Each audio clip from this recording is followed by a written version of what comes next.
তেরোই চরে আব্দুল আলিমের সাথে কথা হলো। তিনি এখানে কাজ করছেন, পেঁয়াজ তুলছেন। পেঁয়াজের অবস্থা কিন্তু খুব একটা ভালো না, টানা বৃষ্টির কারণে হয়তো খুব একটা ভালো হয় নাই। তারপরও এটা তুলতে হচ্ছে, হয়তো এটা না তুললেও এটুকু পাওয়া যাবে না। তো আলিম ভাইয়ের সাথে একটু কথা বলবো। ভাই কেমন আছেন? আলহামদুলিল্লাহ। ঈদ কেমন হলো আপনার? তো ভাই মোটামুটি মানে ফসলের যে অবস্থায় ঈদ ততটা ভালো হয় নাই। এখানে কত পরিমাণ জায়গাতে লাগাইছেন এই পেঁয়াজ? প্রায় সব মিলে 5-7 বিঘা হবে। 5-7 এখানে তুলছেন। আপনার বাড়ি কোথায়? বাড়ি এখানে ডালিয়াতে। নীলফামারী পুরো না? না, এটা হলো নীলফামারী বসে ডিবলা থানা।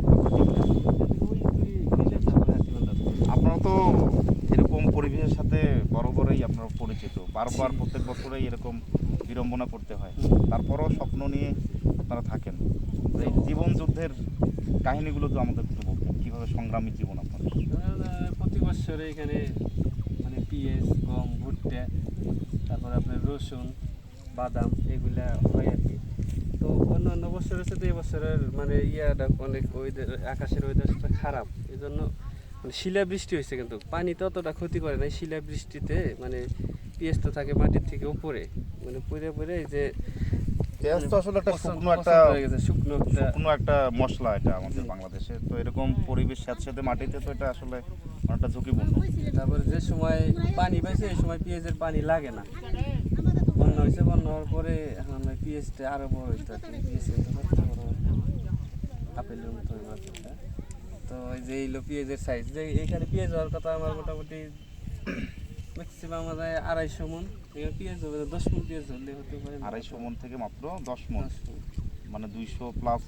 আপনার হলো পেঁয়াজটা 30% হয়েছে আর 70% নেই। আমাদের বাড়িতে যখন মা বোনেরা পেঁয়াজ কাটেন মাংসের জন্য বা অন্যান্য তরিতরকারির জন্য, তাদের চোখ দিয়ে পানি পড়ে। কিন্তু আলিম ভাই যেভাবে তার স্বপ্ন নিয়ে এই পেঁয়াজ রোপণ করেছিলেন, তার চোখে যেন অজানা সেই বৃষ্টির ফোঁটা, কান্নার পানি, কারণ তিনি কাঙ্ক্ষিত সেই ফসলটি পান নাই। 250 মনের জায়গায় মাত্র 10 মন, অনেক বড় একটা ক্ষতির সম্মুখীন। জানি না এই দুঃখ দুর্দশা কবে কাটবে, কবে মুক্তি মিলবে এই তিস্তাপাড়ের মানুষের, সেটাই দেখার অপেক্ষা। ধন্যবাদ।